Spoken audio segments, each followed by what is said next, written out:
Assalamualaikum dear students, hope that you all are fine. Today I am going to teach you class 8th geography chapter number 4 agriculture. तो बच्चों आप अपनी book निकालिएगा, page number है 40। तो आज का हमारा जो टॉपिक है वो है टाइप्स ऑफ फार्मिंग, यानी कि फार्मिंग जो है यानी कि एग्रीकल्चर जो है उसकी क्या क्या टाइप्स है, यानी कि किस तरह की फार्मिंग की जाती है।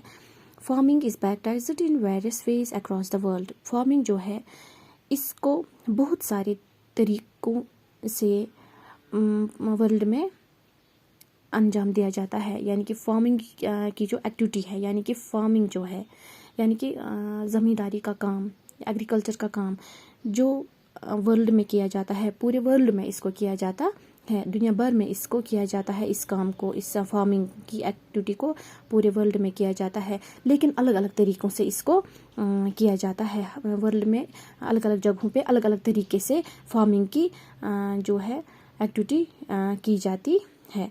Depending upon the geographical conditions, demand of produce, labor and level of technology, farming can be classified into two main types. जो ये फार्मिंग है ये किस पे डिपेंड है? जियोग्राफिकल कंडीशंस पे। जियोग्राफिकल कंडीशंस में क्या क्या आता है? जो सनशाइन है, टेम्परेचर, रेनफॉल, सॉइल, ये सब कुछ आता है किस में? ये आता है जियोग्राफिकल कंडीशंस में। ये अच्छा होना चाहिए। डिमांड ऑफ प्रोड्यूस, और जो प्रोडक्शन निकलती है फसल की, क्रॉप्स की, तो उसकी डिमांड कितनी है। लेबर जो मजदूर है इसमें कितने लगते हैं। लेवल ऑफ टेक्नोलॉजी, नई नई टेक्निक्स, टूल्स का इस्तेमाल जो हम करते हैं ताकि फसल जो है उसकी जो क्वांटिटी है वो इंक्रीज़ हो जाए। Farming can be classified into two main types. तो इन सब पे डिपेंड होके जो फार्मिंग है ये क्लासिफाई हो गई है दो मेन तरीकों में इसको अंजाम दिया जाता है, यानी कि दो टाइप्स है इसके, दो किस्म है इसके, क्योंकि ये डिपेंड करता है इन सब चीज़ों पे, इसलिए इस फार्मिंग को दो हिस्सों में तकसीम किया गया है। ये सब इन सब चीज़ों को मद्देनज़र रख के इस फार्मिंग को दो हिस्सों में तकसीम किया गया है। These are subsistence farming and commercial farming. तो कौन कौन से किस्म है इसके? जो ये मैन जो इसकी दो टाइप्स है फार्मिंग की, एक है subsistence farming and commercial farming.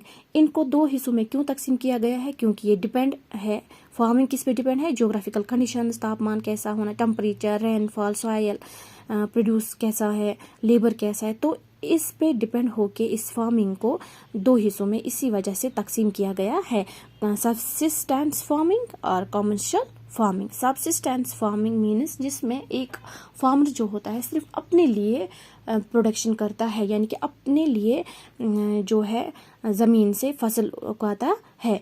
और कमर्शियल फार्मिंग जो है इसको ट्रेड के लिए इस्तेमाल किया जाता है, यानी कि कमर्शियल फार्मिंग जिसमें एक तो अपने लिए एक फार्मर कमाता है जो ये फसल उगाता है, और इससे ये दूसरों को भी इसको कमर्शियली इसका यूज़ करता है।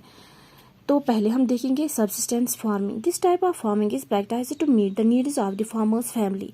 जो सब्सिस्टेंस फार्मिंग है ये इसलिए इस फार्मिंग को किया जाता है ताकि जो फार्मर है वो अपनी फैमिली को की जो नीड्स है उनको वो पूरा कर सके।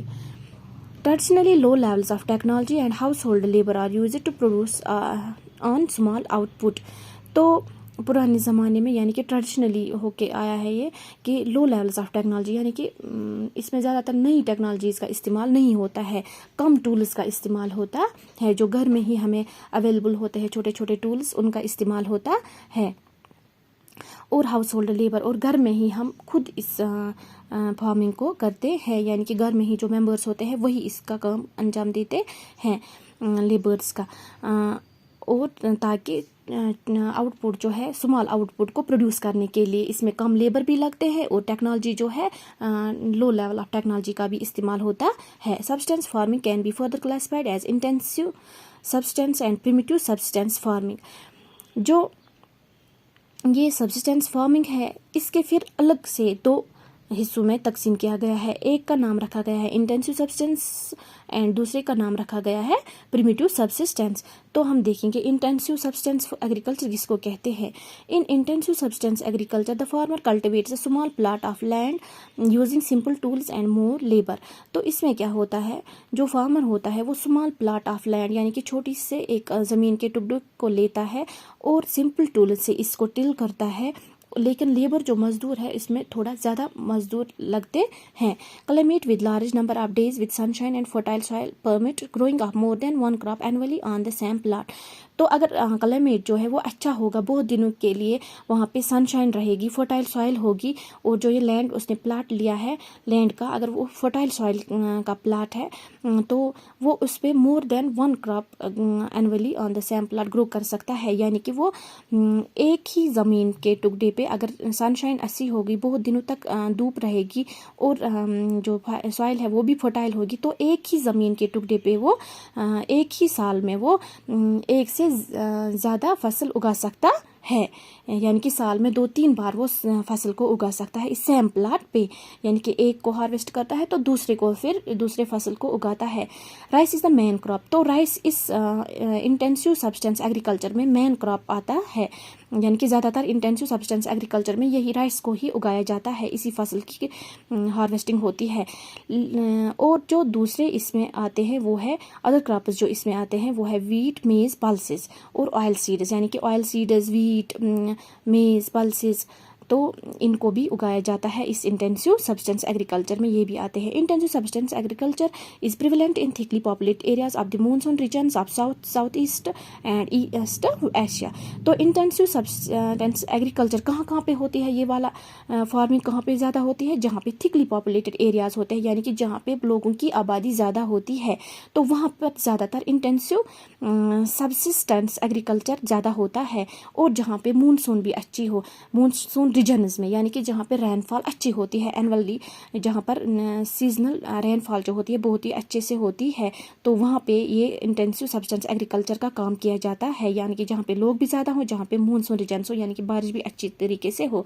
तो ये कौन से एरिया में ज़्यादातर इंटेंसिव सब्सटेंस एग्रीकल्चर होता है, साउथ में, और कहाँ पे, south east and east Asia, south east and east Asia में, यानी कि एशिया के साउथ में, साउथ ईस्ट एशिया में और ईस्ट एशिया में ये सब इंटेंसिव सब्सटेंस एग्रीकल्चर ज़्यादातर होता है।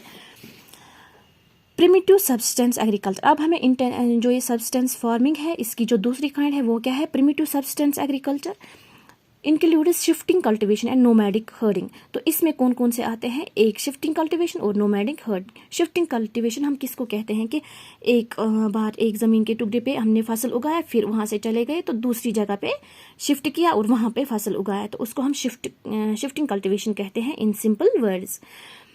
और जो दूसरा है नोमैडिक हर्डिंग। नोमैडिक हर्डिंग हम उसको कहते हैं कि जब जो ये इनको पालने वाले होते हैं, भेड़ बकरियों को पालने वाले होते हैं, वो क्या करते हैं, एनिमल्स को पालने, वो जहाँ पे खुद जाते हैं तो इन हर्ड्स को एक जगह से दूसरी जगह इनके लिए, इनके खाने के लिए ले जाते हैं, एक जगह से दूसरी जगह, फिर दूसरी जगह से, यानी कि इनको है नोमैडिक हर्डिंग कहते हैं। तो इस तरह से उनकी वो देखभाल करते हैं। तो पहले हम देखेंगे shifting cultivation. Shifting cultivation is practised in the thickly forested areas of Amazon basin, tropical Africa, parts of south East Asia and North East Asia. Shifting cultivation कहाँ कहाँ पे होती है, शिफ्टिंग कल्टिवेशन थिकली फॉरेस्टेड, यहाँ जहाँ पे ज़्यादा घने जंगल के एरियाज जो होते हैं वहाँ पे, यानी कि जहाँ पे ज़्यादा घने जंगल एरियाज जो होते हैं, तो प्लेसेस जो होते हैं जहाँ पे ज़्यादा फॉरेस्टेड एरिया जो होते हैं वहाँ पे शिफ्टिंग कल्टीवेशन का काम होता है। जैसे अमेजन बेसन है वहाँ पे, ट्रॉपिकल अफ्रीका जो है, parts of south East Asia जो है वहाँ पे, और नॉर्थ ईस्ट इंडिया में भी होता है। These are the areas of heavy rainfall and quick regeneration of vegetation.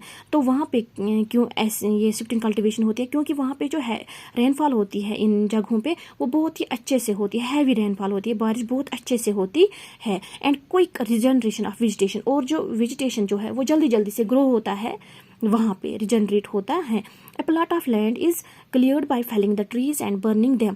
तो इस लैंड शिफ्टिंग कल्टीवेशन में कौन सी प्रोसेस होती है, एक प्लॉट ऑफ लैंड लिया जाता है, यानी कि एक ज़मीन के टुकड़े को जहाँ पे ट्रीज लगे हुए होते हैं उनको क्लियर काटा जाता है, क्लियर किया जाता है इस प्लॉट ऑफ लैंड को, किस तरीके से ट्रीज़ को वहाँ पे गिराया जाता है, काट दिया जाता है, फिर गिरा दिया जाता है एंड बर्निंग देम, और बाद में इन ट्रीज़ को क्या किया जाता है, वहीं पे जला दिया जाता है, यानी कि इनको वहाँ पे बर्न करते हैं। The ashes are then mixed with the soil and crops like maize, yam, potatoes and cassava are grown. तो क्या होता है, जो वहाँ पे ऐश निकलता है, वहाँ पे इन ट्रीज़ को जलाने से बाद में जो ऐश निकलता है उसको मिक्स किया जाता है, जो वहाँ की वो सॉइल होती है जिस पे हमें फसल उगाने होते हैं, तो उस सॉइल से उसको मिक्स किया जाता है, और फिर सीड्स जो होते हैं उनको भी उस ऐशेस से मिक्स किया जाता है, और फिर क्रॉप्स कौन कौन से वहाँ पे ग्रो करते हैं, मेज, यम, पोटैटोज एंड कसावा। तो ये सारे फसल जो है वहाँ पे उगाए जाते हैं। After the soil lose it is fertility, जैसे ही इस सॉइल की फर्टिलिटी जो है वो खत्म हो जाती है, जरखेसी जो है इसमें सॉइल में वो खत्म हो जाती है, the land is abandoned and the cultivator moves to a new plot and the cultivator moves to a new plot. तो लैंड जो है वो अबेंडन हो जाती है, यानी कि खराब हो जाती है, यानी कि उस पर जब फर्टिलिटी नहीं रही तो हम उस पर फसल नहीं उगा सकते, यानी कि वो बेकार हो जाती है वो ज़मीन, तो उसको ऐसे ही छोड़ दिया जाता है। और जो कल्टिवेटर है जिसने वहाँ पे वो कल्टिवेशन का काम किया, तो वो दूसरी जगह से पे मूव हो जाता है और न्यू प्लॉट पे चला जाता है, और वहाँ पर भी ऐसा ही काम करता है। इसी तरह से पेड़ को गिराता है, जलाता है, फिर एशेस जो निकलता है उसको सॉइल के साथ मिक्स करते हैं ताकि उसकी फर्टिलिटी बन जाए, तो फिर फसल को उगाता है। सेम यही प्रोसेस फिर उस जगह से भी वो शिफ्ट करता है जैसे ही फर्टिलिटी खत्म हो जाती है सॉइल में। तो इसको हम शिफ्टिंग कल्टिवेशन कहते हैं। Shifting cultivation also known as slash and burn agriculture. Shifting cultivation को हम एक और नाम से जान सकते हैं, slash and burn agriculture. Slash and burn agriculture का नाम भी इसको दिया गया है शिफ्टिंग कल्टिवेशन को। उसके बाद है nomadic herding. Nomadic herding is practised in the semi arid and arid regions of Sahara. तो इसको एरिड रीजन्स में, यानी कि जो सेमी एरिड रीजन होते हैं वहाँ पे, या एरिड रीजन्स में जो सहारा के एरिड रीजन होते हैं और जो सेमी एरिड रीजन होते हैं सहारा के, वहाँ पे ये नोमैडिक हर्डिंग होती है। सेंट्रल एशिया में होता है and some parts of India, और हमारे इंडिया में भी किसी किसी जगह पे नोमैडिक हर्डिंग का काम किया जाता है, लाइक राजस्थान में और जम्मू में, एंड कश्मीर में भी। In this type of farming herdsmen move from place to place with their animals for fodder and water along defined routes. तो मैंने आपको पहले भी बताया नोमैडिक हर्डिंग में क्या होता है, जो फार्मर्स होते हैं यानी कि जो हर्ड्समैन होते हैं वो क्या करते हैं, वो एक जगह से दूसरी जगह जाते हैं, इन एनिमल्स को वो साथ ले जाते हैं, जिनकी वो देखभाल करते हैं, जिनको वो पालते हैं, जिनको वो रियर करते हैं, तो इनको भी साथ ले जाते हैं ताकि इनको अच्छे से वहाँ पे फोडर मिले, वाटर मिले, ग्रास मिले, सब कुछ अच्छे से इनको मिले। इसीलिए वो एक जगह से दूसरी जगह जाते हैं इन एनिमल्स को साथ लेके। This type of movement arises in response to climatic constraints and terrain. तो ये किस पे डिपेंड होता है, क्लाइमेटिक कंस्ट्रेंट्स पे और टेरेन पे, यानी कि टेम्परेचर कैसा है, रेनफॉल कैसी है, इसी हिसाब से ये एक जगह से इनकी जो ये मूवमेंट होती है ये जाते हैं वहाँ पे जहाँ पे इनका मौसम इनको सूटेबल यानी कि रास आए इनको वो क्लाइमेट, तो वहाँ पे इनको ये साथ ले जाते हैं। तो कौन कौन से एनिमल्स को इस नोमैडिक हर्डिंग में पाला जाता है, sheep, camel, yak and goats are most commonly reared. तो ये सारे जानवर इसमें पाले जाते हैं इस नोमैडिक हर्डिंग में। They provide milk, meat, wool, hides and other products to the herds and their families. ऐसा क्यों, इन एनिमल्स को क्यों लिया जाता है, क्योंकि ये बहुत ही इनसे हम बेनिफिट्स हासिल करते हैं। कौन कौन से बेनिफिट्स, हमें मिल्क मिलता है, मीट मिलता है, और वूल भी हम हासिल करते हैं जिससे हम वूल कपड़े बनाते हैं, हाइड इनकी जो खाल होती है जिससे लेदर हमें हासिल होता है, और बाकी प्रोडक्ट्स भी हम इनसे हासिल करते हैं। And their to the herders and their families. तो इस तरह से जो हर्डर्स होते हैं, इनको पालने वाले होते हैं, और इनकी फैमिली होते हैं, इनको ये सारे प्रोडक्ट्स मिलते हैं। तो इससे क्या होता है, वो इससे ट्रेड भी कर सकते हैं। तो इस तरह से ये नोमैडिक हर्डिंग जो है ये बहुत ही बेनिफिट है फार्मर्स के लिए। तो ये किस में आता है, इस सब्सटेंस एग्रीकल्चर में आता है ये नोमैडिक, यानी कि प्रिमिटिव जो है सब्सटेंस की काइंड जो है प्रिमिटिव, उसमें आता है नोमैडिक हर्डिंग। तो इस तरह से हमने आज क्या पढ़ा, टाइप्स ऑफ फार्मिंग। तो टाइप्स ऑफ फार्मिंग किस पे डिपेंड है, ये डिपेंड है जियोग्राफिकल कंडीशंस पे, डिमांड ऑफ प्रोड्यूस लेबर इस पे। तो इसकी दो मेन जो है टाइप्स कौन कौन से है, substance farming and commercial farming. Substance farming जिसमें सिर्फ फैमिली के लिए एक फार्मर फसल को उगाता है, यानी कि बह समझो तो इत कनत जन अख फार्मर छ आसान, सो सिर्फ मान इत कन अस लोग छ पन्नो घरों मज लक्चि लक्चि वारन मज सब्जी उगावान या खास पे ठल लगावान। तो सह सिर्फ पन्ने खतर आसान, सिर्फ पन्ने फैमिली हंद नीड्स तम सत पूर हेकान कर, तथ वनो substance farming. Intensive substance farming ब्या कमर्शियल फार्मिंग यथ मज फार्मर खे सह पानस तो बे कमन दी सह बे सह मतलब क्न खतर ते अथ मज मतलब प्रोडक्शन करा। तो जो ये सब्सटेंस फार्मिंग है इसकी अपनी दो काइंड्स है, इंटेंसिव सब्सटेंस एग्रीकल्चर जिसमें टूल्स का भी इस्तेमाल होता है, लेबर का भी इस्तेमाल होता है और फर्टाइल सॉइल होनी चाहिए, और इसमें साल में एक से ज़्यादा फसल उगाए जाते हैं, एक ही साल में एक से ज़्यादा फसल इसमें उगाए जाते हैं, तो इसको इंटेंसिव सब्सटेंस एग्रीकल्चर कहते हैं। उसके बाद है प्रिमिटिव सब्सटेंस एग्रीकल्चर। इसमें क्या होता है, शिफ्टिंग कल्टिवेशन, यानी कि एक जगह पे कल्टिवेट किया, जब उसकी फर्टिलिटी खत्म हो जाए तो दूसरी जगह पे मूव करते हैं फार्मर्स, तो वहाँ पे कल्टिवेशन का काम करते हैं। नोमैटिक हर्डिंग जिसमें जानवरों को पाला जाता है जो बहुत ही फायदेमंद जानवर होते हैं जैसे शीप, कैमल, तो उसको हम नोमैटिक हर्डिंग कहते हैं। तो एक जगह से दूसरी जगह इन एनिमल्स को साथ लेते हैं ताकि उनको अच्छा फोडर वाटर सब कुछ मिले, क्लाइमेट भी अच्छा मिले। तो ये आज हमने पढ़ा, तो आप इसको घर में अच्छे से पढ़िएगा। कल हमारा जो टॉपिक होगा वो है कमर्शियल फार्मिंग, इंशाल्लाह ये हम कल पढ़ेंगे। अल्लाह हाफिज़।